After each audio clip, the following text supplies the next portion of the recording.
don't be afraid to walk up and talk to somebody that you might think is too big to talk to you, or pick up the phone and call somebody that you're like, oh man, they would never want to talk to me. It's amazing. This industry is a very niche industry, but even the leaders of this business, of this industry, they all are open to helping and supporting each other.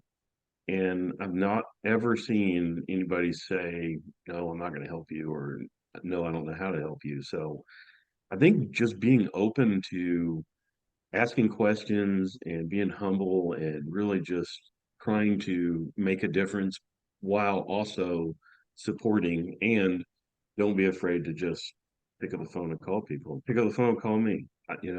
I'm always available. I love talking to people about the industry, and nobody has all the answers. So Sure. by asking questions to a variety of different people, you're going to get a variety of different answers. And then you can decide what is the best one that fits your specific situation. Hello, and welcome to the Elevator Careers Podcast, sponsored by the Allred Group. I am your host, Matt Allred. In this podcast, we talk to the people whose lives and careers are dedicated to the vertical transportation industry to inform and share lessons learned, building upon the foundation of those who have gone before to inspire the next generation of elevator careers. Today, our guest is Sean Madden, currently the Innovation Manager at Southern Elevator. Sean grew up in the industry but went to college for engineering, believing he would work on airplanes. Instead, he fell in love with elevators. In 2010, Sean started Madden Elevator in Louisville, Kentucky, and he is currently serving as the president of the National Association of Elevator Contractors. Sean is passionate about the elevator industry and has created the Elevator Strategic Hub with a mission to empower elevator business owners to develop strategic solutions, allowing them to sleep better at night without worrying about their business. All right, Sean, welcome to the show. Glad to be here, Matt. I'm excited to be able to chat with you. I know, we've met a few times at different conventions, conferences, but I'm excited to talk a little bit more and get more in depth into your story and your journey. You've had certainly an interesting ride in the elevator industry. Yeah, funny way you put that. Interesting ride. No, it's definitely been very beneficial. It's been a great career. I tell people I'm kind of lucky. I've had the perfect progression because I came up in the field, spent about a third of my career in the field, moved into supervision and management, spent about a third of my career in that, and Yeah. then later on had the opportunity to start a business, get into executive management, leadership, and ran a business for 13 years. So really been fortunate and had a great progression in the industry. Right, right. You've kind of done it all. How did you initially get started as a mechanic? Was that something you aspired to, or did it just kind of come to you? Yeah, interesting. My dad was an elevator mechanic for Otis Elevator for 22 Okay. years. Okay. And when I was a kid, I used to go out on calls with him when I was a teenager, and didn't think I was going to get in elevators. It was kind of fun. One little funny quick story. We were at this hospital, and it was a mental hospital. And I'm a kid, and he's like, I'm running the car for him. He's up in the machine room working on the Right. elevator, and he's like, whatever you do, don't go to the third floor. What's a kid gonna do? So I the third floor, and the doors opened up, and this guy in a football helmet was standing there, and he saw the doors open, and then he went in the 3-point stance and started running towards the elevator door. And I'm hitting door close. And he saw upstairs I went to that floor. He set me up. He knew exactly what was going to happen. The guy come flying across the door into the back of the cab, and then he just got up and ran back over. And I'm like, "Come on, go to the next floor." And I got upstairs, and I was totally white. And he's like, "Told you not to go to the third floor." It's like, you set me Meet up, Dad. meet some interesting characters on the third floor, don't you? Oh yeah, yeah. It was we had a lot of fun going out on calls, and he taught me a lot about elevators even as a teenager. Believe it or not, I started getting interested in it, and then I didn't think I was going to get in the industry. I thought, you know, I'll just go and do, get into engineering. I actually Right. went to college for engineering, and but then I was like, just kind of fell in love with it. I got lucky. I was, don't tell the IRS this, but I was 16 working on elevators Sure. out of a Jeep CJ5 in Daytona Beach, Florida. And I just kind Wow. of kept falling in love with it. And, it's not bad to be 16 riding up and down the beach of Daytona Beach working on elevators. So really just got great opportunities as I was going to college and just fell in love with it. It was an industry that my dad, fell into, got lucky to get into, and I just got opportunities as I was growing in the industry. So even though you didn't think you would land there as you were kind of working part time, and it sounds like working through college, it's like, okay, this is where I want to be. Yeah, so I went to college for electrical engineering. I actually thought I was going to work on planes. Sure. I was going to do something different. Um, just kept getting opportunities on the elevator side. I got an opportunity to install a couple of elevators when I was in college in Ponce de Leon in Daytona Beach. And Nice. they were like, hey, if you install these elevators under time, then we'll give you like a $4 an hour raise. I'm like, oh, I could do that. Never installed an elevator in my life, but I've been around elevators. I knew a lot of elevator people. Like I can ask enough questions to figure this out. So do And I dare even ask about that? So you said you hadn't installed one. I'm curious, was like ownership that said, "Hey, install it?" I mean, maybe I don't want to ask too many questions, right? Because I'm like, how does that happen? there's some information about that in my book, but yeah, so I had been around elevators a long time. Had enough people I knew that could Sure. come by and help me out and support me and guide Right. me. There's prints and there's drawings, and I did have some good mentors through that. My dad stopped by the job site every day. I had a boss, Irvin Charles, that stopped by now and then, and so there was enough support mechanisms around me See that. to help ensure I did a good quality job. But it was definitely an experience. And, working, I was young, so I was working a lot of hours and figuring out how to get things done. I got done at like 55% and 60 something Wow. percent. It was pretty wild. But my helper wasn't there a lot of the time because it was, even back then, it was a struggle to find helpers in the 90s. Wow. Yeah. So did that kind of cement your desire to get in the industry and make a career out of it? Interestingly, it might have actually went the opposite way because even though the installation was fun, it was very challenging. And, I love working hard, but I got opportunity to do some drilling. So I was doing uh, hydraulic drilling Sure. with Sure. what they call big bam bam rigs. So that was fun. I enjoyed that, and I enjoyed getting dirty. But I was like, this is cool and this is fun, but I want to do something inspiring, something different, something, just I actually had a really good mind for electronics, I guess, because Sure. my dad taught it to me at an early age, and I just caught on quick. So when I went to college and was going through and building PLCs, I actually thought I was going to design and build an elevator. That was one of the ideas I That's had cool. as I was Yeah. going through college and do a PLC and could, do ladder logic on a PLC. So I thought I was going to get into all that stuff, but it never went down that path. And I guess when it really changed is I got an opportunity to go to Atlanta and be an area representative in I was 21 years old, 1996. The Olympics were Yeah. there. Sure. I had no clue what I was doing, but I went there and worked hard and tried to make a difference. And I feel like I did make a difference. But that's when I really kind of fell in love with it. I was like, you know what?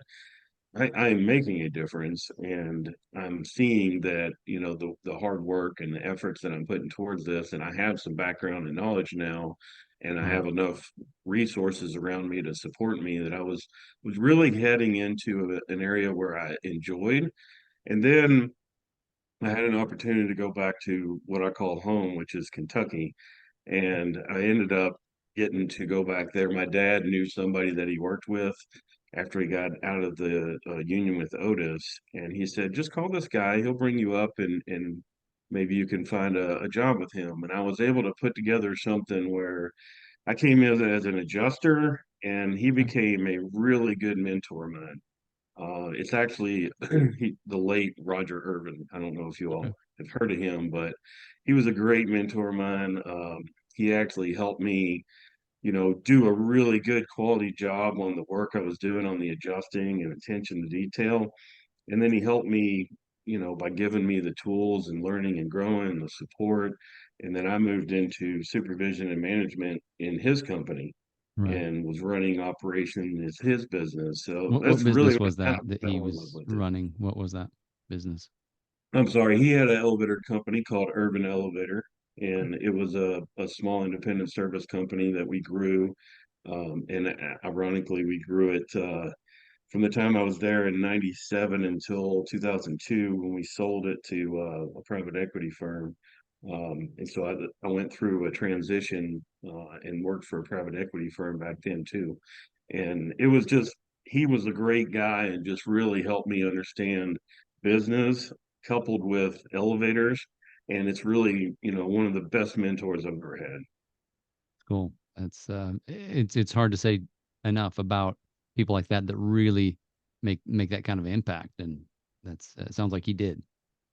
He did. Him and my dad both. My dad was obviously a mentor of mine, and my dad knew he knew business, he knew the service side, he knew the electronic side, and he taught me everything I knew about troubleshooting and technology.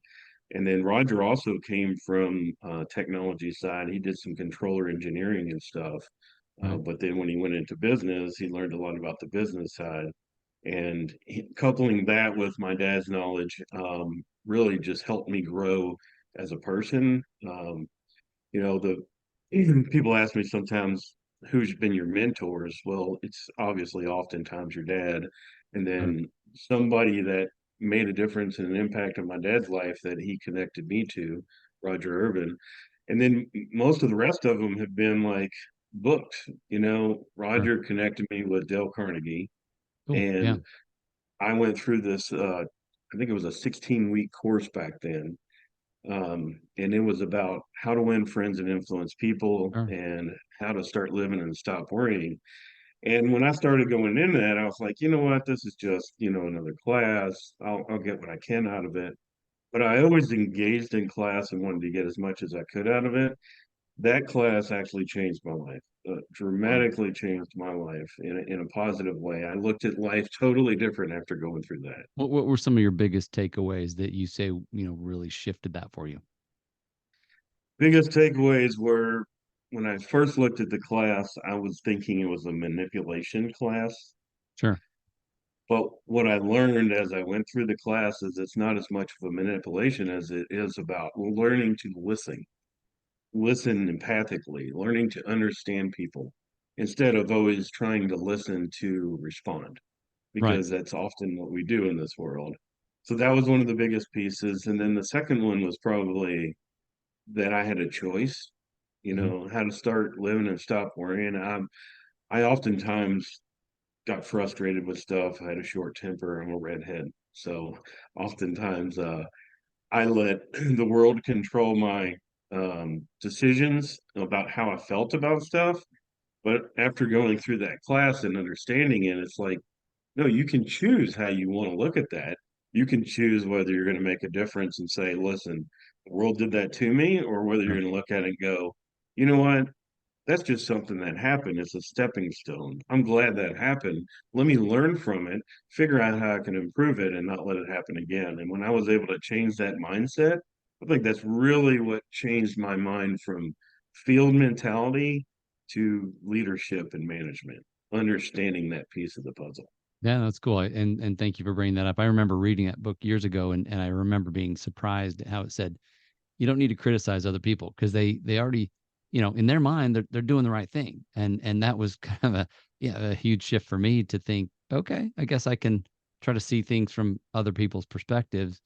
And sounds like that Yeah. really helped you be able to step into a leadership role. Yeah, absolutely. And I thought I could solve the world when I came out of the class, I could fix anything, but you learn it's not quite that simple. And it's a continual battle. You're Sure. continually sharpening the saw. That was one of Stephen Covey's, he was Sure. another mentor of mine, The 7 Habits of Highly Effective People. So I set out to just continually learn, continually grow, continually sharpen the saw, continually get better. And I just realize in the field and in business and in management leadership, it's a continual battle. Like you're never going to feel like you know everything. You're always going to get humble. And I Yeah. love Yeah. that because you're always learning. And I said out a long time ago that I'm on a lifelong learning journey. Right. Well, and as soon as you aren't learning, maybe you know it all, right? Your life, you're kind of done, right? Because there's always Exactly. something to learn. I mean, you'll never know anybody that knows it all. So at some point you then shifted. You said you'd started in the field about a third of your career and then management. At what point did you say, "Hey, I'm gonna start my own company"? So I was about 16 years old, believe it or not. When you made that decision, you said you were going to do your own thing at some point. Yeah. Okay. So what happened is I was running service in Daytona. Um, Somebody my dad knew owned an elevator company. He wasn't working with him. He just owned a small company. I was having lunch with my dad.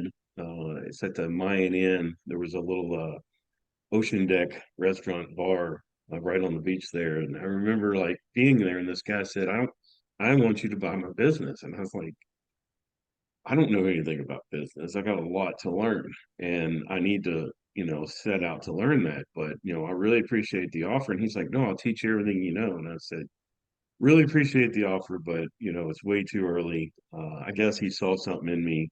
What But I business was remember this? Was this an it was elevator an business? independent elevator service Okay, business. He had cool. about, 500 elevators And you were and he 16 at serviced the time. elevators. Yes. Wow. Okay. And I don't know if he's talked to my dad, saw something in me, whatever. But I was so young. I was like, you know what? That's pretty cool that he owns an elevator business. And my dad had owned an elevator business for a short while, TNR Elevator. And I said, you know what? I think I will do that. When I'm going to go to college and I'm going to work on planes and I'm going to do some of this other stuff, but I think I will set out to learn all the aspects of elevators and eventually own my own business. And I really didn't think it would actually pan out as great as it did because, it's kind of like it just flowed into the perfect progression throughout my career, and Right. opportunities kept coming in at the right times. Some of them I created myself, but Sure. Sure. they That's were all it just I guess I had said at that time. So I had a kid early in life. He was born the day after my 21st birthday, right. and I remember thinking, okay, well, I'm gonna have to put the business on hold. I'll just keep learning and growing, but I'll wait till he gets older. So I planned on then, like maybe when he was 18 years old or after he graduated high school, was when I was gonna open a business, and then just set out and planned on learning everything I could about business through that time. And just kind of put that on the back burner.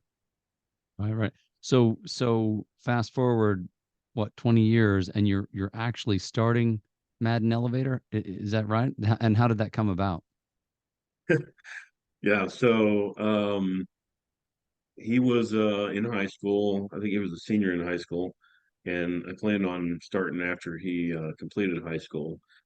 Um, had a progression of a variety of things that happened in my career, but I was president of Able Elevator in Louisville, Kentucky, and I was slated to work with the owner to take over that business and buy him out and Okay. take over Able Elevator, and we weren't able to come to terms.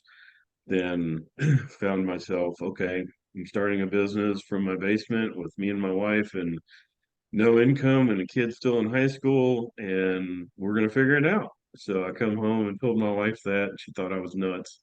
And but she's like, you know what? Because she wasn't working either, because she had left her job to stay home with our son Christopher, and her job was having a downturn, so she left to save some people's jobs and didn't really need to Wow. work. Yeah. So she left and saved two or three jobs and then kind of semi-retired until I came home and said, "Hey, we're going to start an elevator business in 2010." And she was like, "Okay, let's do it." She Wow. supported me and jumped on the bandwagon, and we just started going to work. Wow. Yeah. I mean, obviously you had contacts, you had people you knew, but it sounds like a lot of work to get out, knock on doors, and say, hey, I'm starting this. It was, but you know what? The interesting thing about it is it was fun work because it was essentially calling people, meeting with people, answering the phones, talking to people, and helping people solve problems. Right. Communication. It was all about communication. And luckily, I had a good progression in my career where detail was very necessary, especially in adjusting elevators. Sure. I really was a little anal about, if I tell somebody I'm going to call them back, I'm going to call them back. So I put it on my calendar. I never forgot. I always made sure I called them back. I kept track of people's birthdays. I kept track of Wow. people's Yeah. anniversaries. Now it's a little easier with social media. It pops up. Back then, I had it all on my calendar. So even people that didn't work for me for many, many years, even today, I text people happy former anniversary at Urban Elevator, which was, centuries ago. And they're like, Right. wow, how do you still have that stuff? I was just very tedious about that stuff because I thought it was important. And I guess Right. Dale Carnegie helped me with that stuff too, thinking through how important those things were. And when I started communicating with people and calling them or leaving them a voicemail and following up with an email and then telling them, hey, I'm going to follow up again at this time. Or if I told them I was going to do something, I did it. And really, just by doing that, it just grew and started growing very quickly because what I see happening sometimes in businesses is people get so busy and they want to do a good job, but then they get so busy and things fall through the cracks and then people get frustrated. Right. So I wanted to make sure that didn't happen. So we put the systems and processes in place. Plus, my wife, she was in customer service her whole life. So she made it easy. People loved her. They called her. She was always the happy phone voice, hey, how can I Right. help you? What's going on? And people love that. So Right. she was amazing and helped us grow just in that support mechanism too. So I could be out working on elevators and she could be calling me going, you need to go fix an elevator. Right. Right. No, that's huge. That's huge. And I think that's an amazing thing about the industry is, husband and wife team, you got the tools, go out and, create it. And it sounds like you Yeah. did. So you ran that for, like you say, a 30-year career. And then what was it that made you think, hey, maybe it's time to sell after pouring your heart and soul into it? We never planned on selling the business. Originally thought our son would get in and he would eventually take it over. It ended up not being something he was interested in. Mhm.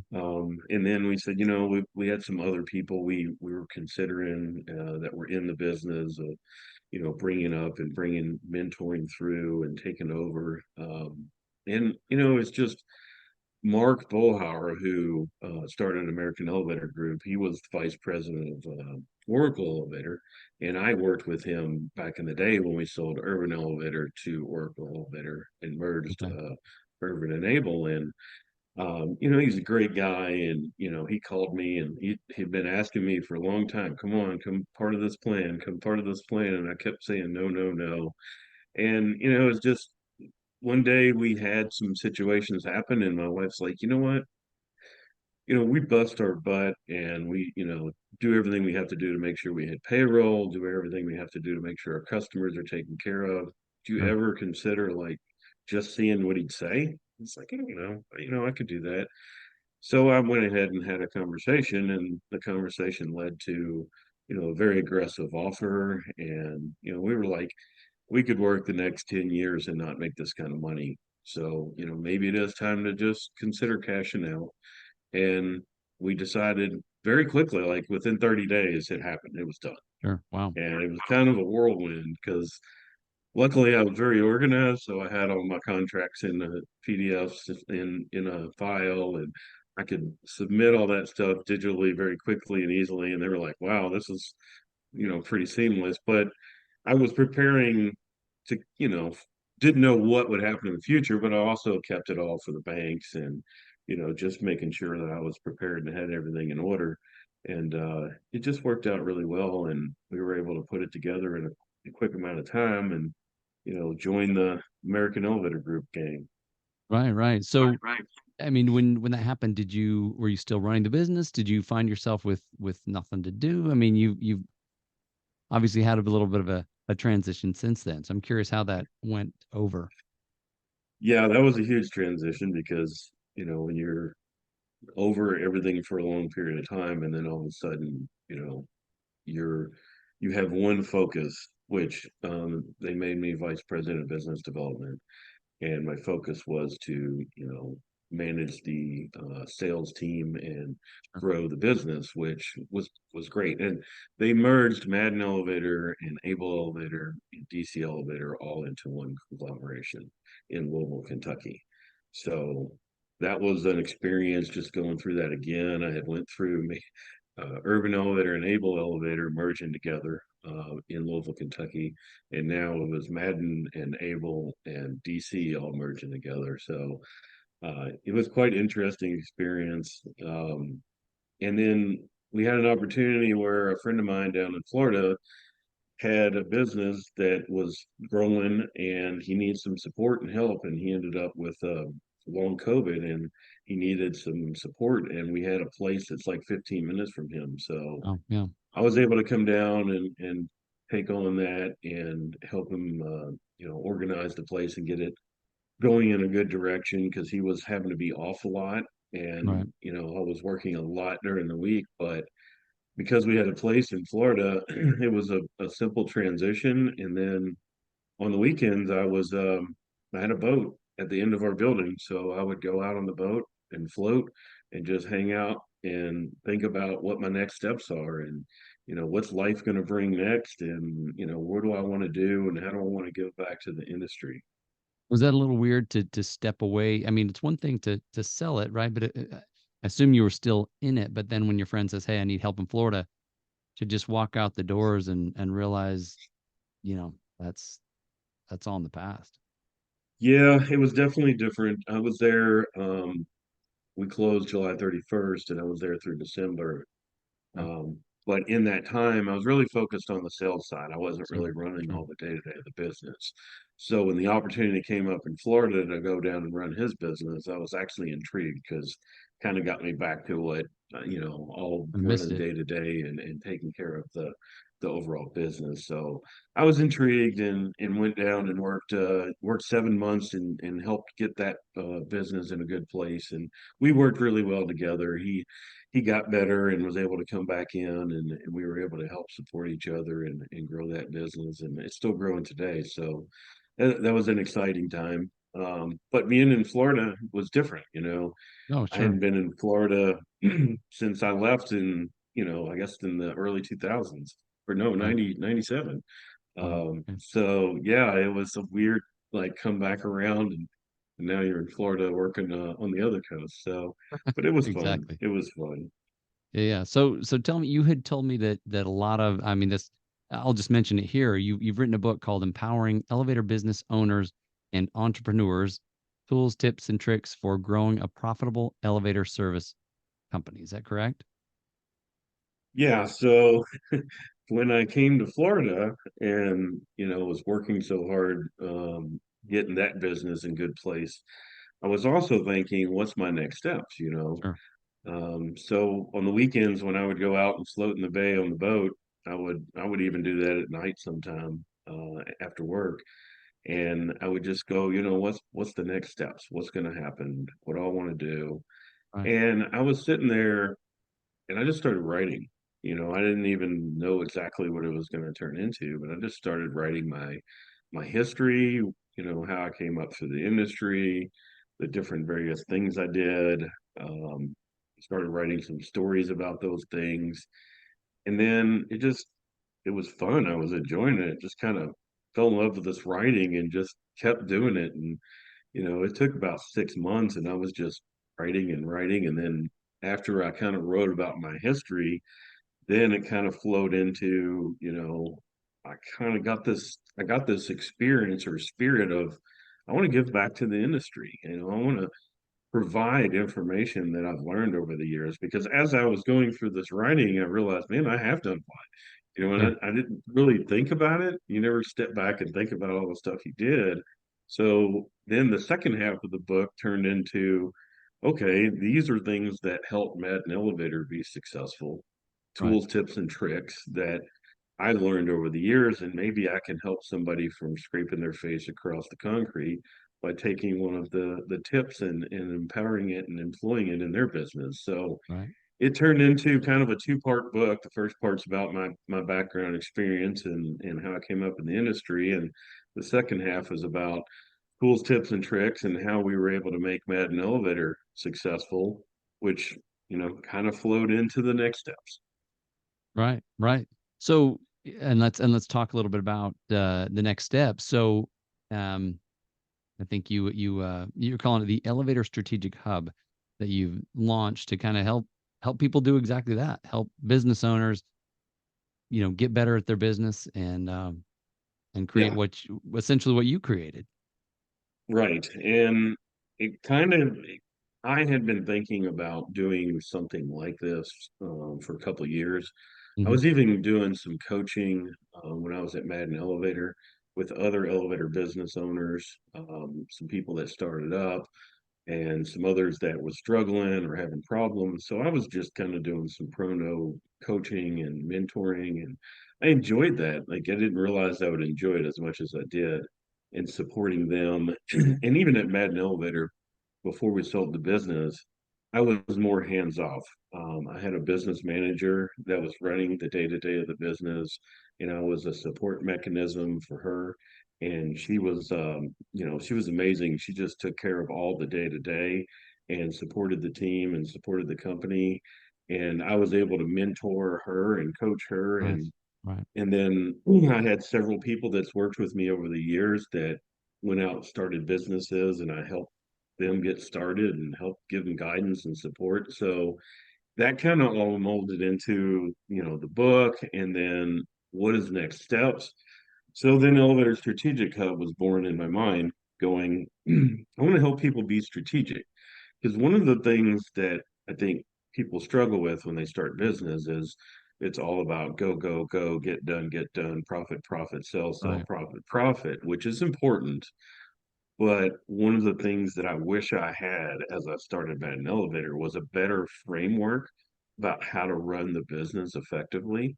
Hmm. And I was fortunate enough again to go through and find some classes and find some books and find some tools out there that helped really reshape what made Madden Elevator successful towards the end. And entrepreneurial operating system is one of them. EOS. Right. It's a Hmm. big system in the world, but it's coming more and more prevalent in this country. Sure. And then I used a product called 90, which was an online digital version, and was able to tweak it and change it to make it make sense for me at Madden Elevator, using my own terms and changing it to make sense for me. And we coupled those things together to make Madden Elevator successful. And these are the things I thought, and I really wish I had these things early on in my career, Right. early on in starting the business. So that's what kind of launched Elevator Strategic Hub. Like, want to be able to give tools, tips, and tricks and information and knowledge to essentially empower owners or Right. leaders of businesses to be able to decide if they want to use them or how they want to take them and use them. Just want to be there to support them and Yeah. build a community of people that want to help and support each other. That's great. So you talked about wanting these tools, the strategic mindset early on. How big of a difference would you say it made on your business once you started to, and obviously you'd been at it several years, and so you'd learned some things, maybe just school of hard knocks or whatever. But when you started to apply strategic thinking to your business, how big of a difference did it make? Well, that's a really good point. It made a huge difference. And I'll tell you a little story. I would go and read a book or, go to a class or talk to a mentor and get this great idea. I would come in and go, hey guys, we're going to do this. Let's do this. Oh, yeah, that makes sense. Get the team rallied together. We'd all, boom, we're going to do this. Everything's great. And then a week or two or a few weeks go by, and I'd have another idea, and I'd come in like, "Oh, it's really cool. We're doing that, but let's do this." And then we'd come in and do this. So I had somebody, actually, it's my niece, Cassie Robinson. She says, "Man, Sean, I love you to death, and you've really helped us a lot. But you come in with all these crazy ideas all the time, and we're not sure which one to follow because, you're kind of all over the place. And it made me go out and try to find a system, a solution to help me. And that's when I found EOS. Okay. And Yeah. one of the things that EOS did for me as a business owner was help me harness all my ideas and help me put together a systemized framework of how I want to run the business. And by stepping back and making the team part of it, building the overall mission, vision, and values, strategies, when we're going to meet, how we're going to meet, and Sure. then what the plan was, what the goals were every quarter, but not letting me come in and throw something over the wall, as we call it. I couldn't come in Yeah. and just change direction and change plans. So instead of me coming in and driving the business and my leaders nuts, we had a system, we had a framework of how we ran the business, and they could call me out. They could say, listen, great idea. You're going to have to put it on the long-term opportunities list because we'll have to talk about it next quarter. And I'm like, I know, but I want to do it now. So it And no, really helped that's me as a great. business. It really Yeah. did. I think what you're describing is the difference between, you getting so ahead of your people that they're like, where is he? Right? He's way out there and we don't even know how to follow because he's so far ahead. Right. And yet Yeah. if you bring the team along, then you've got the synergy, the cohesion that all right, we're all on the same page, we're marching this direction. And I have some familiarity with that EOS because of a nonprofit that I work with. And they've used it in their meetings. So I've seen it in action. So very Yeah, cool. it's a great system, and it's not all things for all people, and some people don't like it because it's rigidized, but that's one reason that you can do it differently through Elevator Strategic Hub and through our 90 portal. We actually have the ability to tweak it and change it.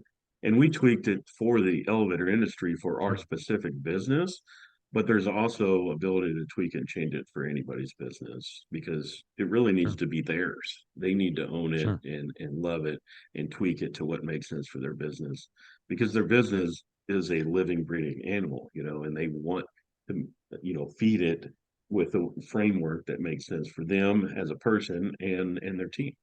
Oh, absolutely. It's got to be in a language that you all can understand so you can, yeah, embrace it and move with it. So Sean, tell me what you're doing right now.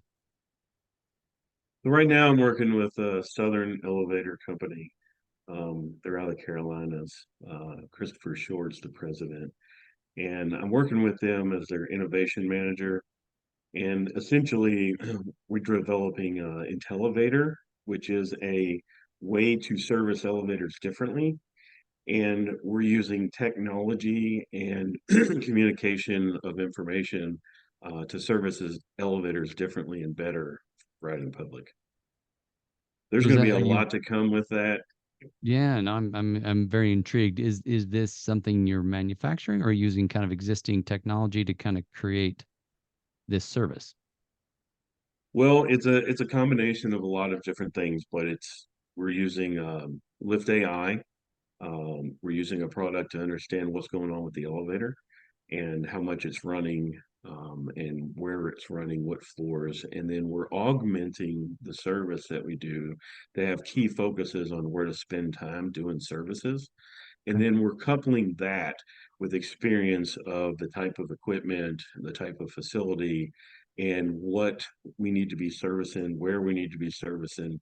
So the whole big picture intent is to give a really clear information to the technician on how to effectively go service that elevator for that specific type of facility based on the information we're gathering from all these different points. Oh, that's fascinating. Thank you. No problem. It's exciting and fun, and they've been a great company to work with. The team is very excited about what we're doing with that, and I can't wait to see this unfold. Thank you. And I'm curious, Southern Elevator, where are they based out of? Greensboro, North Carolina, and they Okay. have 8 offices now. So it's a fast-growing company, a lot of opportunity. Recently purchased by Flexus Capital. Okay. So Flexus is a private equity firm that's supporting this initiative, and we're excited about where it's going to go in the future. Yeah, that's very cool. So a couple other things I wanted to ask you about. I mean, obviously you've been around, you've done a lot of things, you're still doing a lot of things, still kind of that question, all right, what's next? There may be even many more what's next, in your life. I'm curious though, I know you're currently the serving as the president of the NAEC, and that's got to be a totally different, viewpoint to be able to serve there. I'm curious, what are some of the things you find most rewarding about serving in that capacity? Yeah, so NAC, I've been a part of this association for 30 plus years. Really didn't know what it was about when I was younger. But when I got, you know, Urban Elevator, Roger Urban brought me into those events and helped really show me how they could be so powerful because you're building the relationships with the people and the support mechanisms and learning a lot, obviously, along the way. And, I remember thinking a long time ago, God, it would be awesome to be part of that board one day. And having the opportunity to get on the board and having the opportunity to be voted in as the president, it was a little bit of a humbling experience. I'm like, wow, I can't believe I'm the president of our national association. So my goal, even in that capacity, is I want to support our industry. I want to support and give back and essentially make it better. If everybody that comes in, tries to find one or two or three things they can do to improve and make it better, it'll continually, perpetually get better and better and better. And sometimes over the years ago, there was some comments that had been made that, NAC kind of got stagnant, but it's not stagnant at all today. There's been a Right. lot of amazing changes, a lot of positive things happening in the last 5, 6, 7, 8 years. And in the last few years, some of the huge things that's making a difference is, building out some LMS systems and, some of the educational things. And NAC is a support mechanism for the industry. Sure. And I have the opportunity to help drive that, to help support that. And we're going to be going through a full strategic planning session, which I'm extremely excited about because I'm very strategic minded. So this is going to be really fun for me. To get back to your question, probably the biggest thing is just giving back to the industry again, just Right. helping support the people that are supporting NAC and making sure that the association is doing what they want it to do and supporting them. Yeah, yeah, yeah. Thanks for bringing that up. And I've noticed just I've only been a member a few years, but I've noticed a lot of improvements and changes. Like you said, it's not stagnant at all. Just in the last, probably 3 years or so that I've been involved. So Cool. that's awesome. Yeah. So I'm curious, as we kind of get near the end of this interview, having been in a lot of different places and done a lot of different things, what are some of the biggest lessons that you've learned throughout your career? Biggest lessons. I'd say don't be afraid to ask questions. Don't be afraid to walk up and talk to somebody that you might think is too big to talk to you, or pick up the phone and call somebody that you're like, oh man, they would never want to talk to me. It's amazing. This industry is a very niche industry, but even the leaders of this business, of this industry, they all are open to helping and supporting each other. And I've not ever seen anybody say, no, I'm not going to help you, or no, I don't know how to help you. So I think just being open to asking questions and being humble and really just trying to make a difference while also supporting, and don't be afraid to just pick up the phone and call people. Pick up the phone and call me. I'm always available. I love talking to people about the industry, and nobody has all the answers. So Sure. by asking questions to a variety of different people, you're going to get a variety of different answers, and then you can decide what is the best one that fits your specific situation. Yeah, that's great advice. Is there a time in your career where you thought, man, I want to call so and so, but I'm afraid to do so, but you leaned into it and it made a difference for you? Yeah, absolutely. Several times. I remember being in the field and, heard amazing things about a mechanic, and then just not sure, like, how do I get a hold of? Of course, back then we had pagers, so I'm kind of giving my age away. Right. Today you can pick up the phone or you can get on LinkedIn or Facebook or some other social media platform and connect with them pretty easily.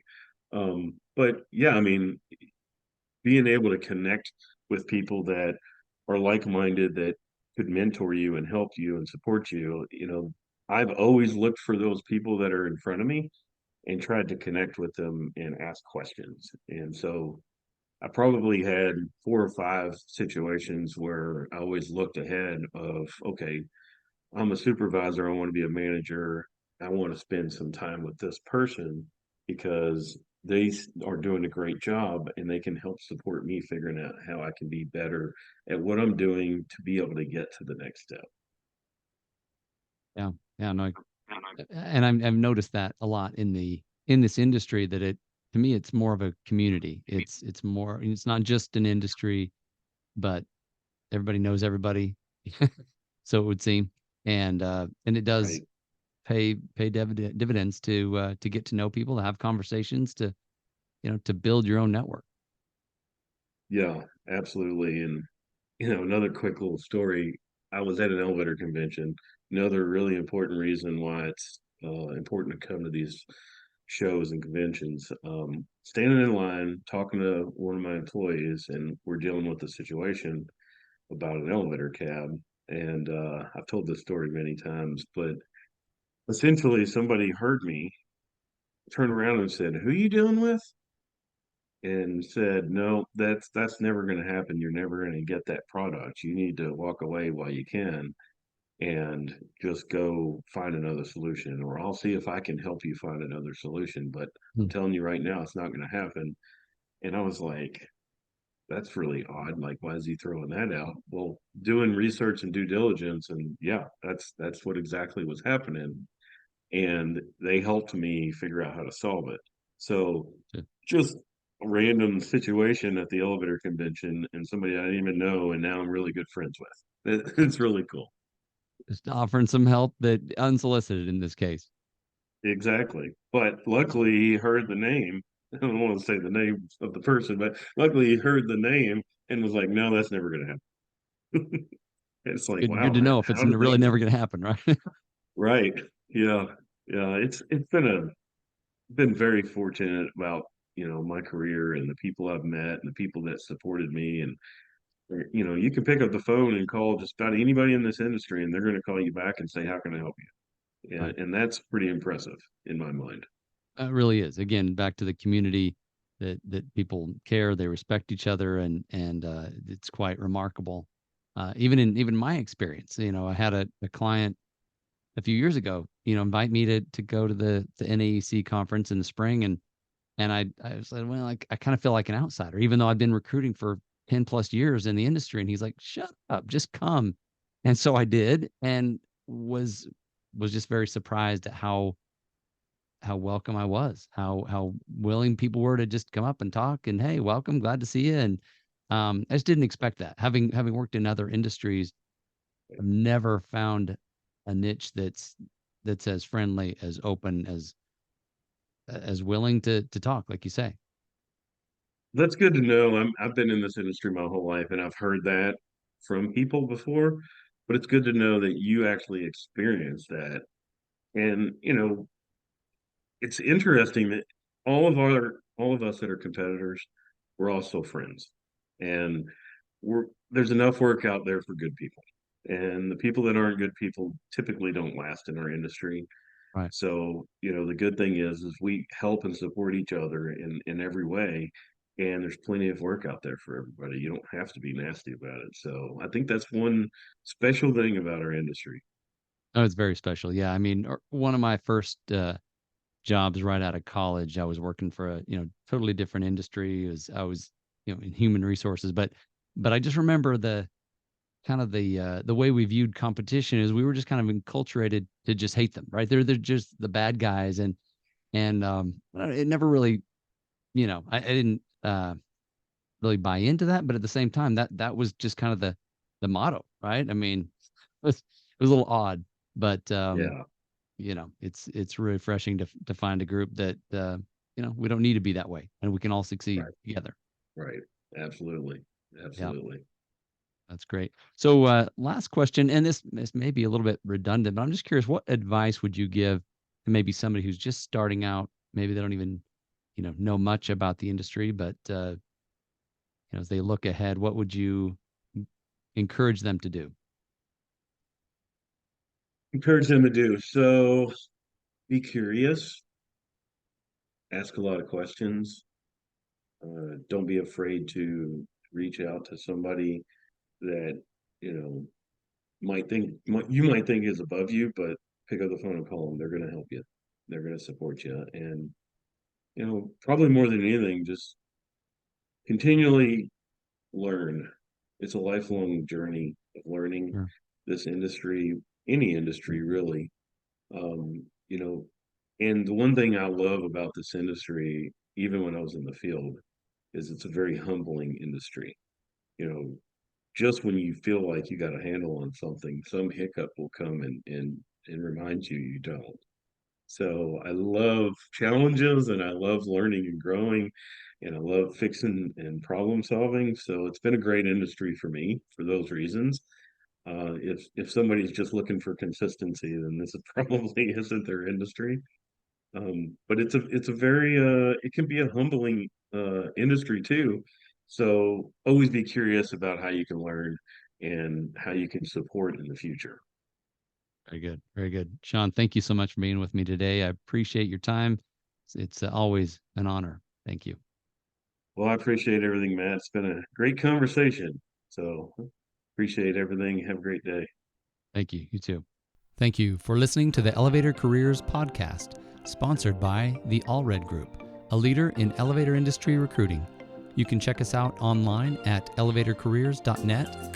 Please subscribe, and until next time, stay safe.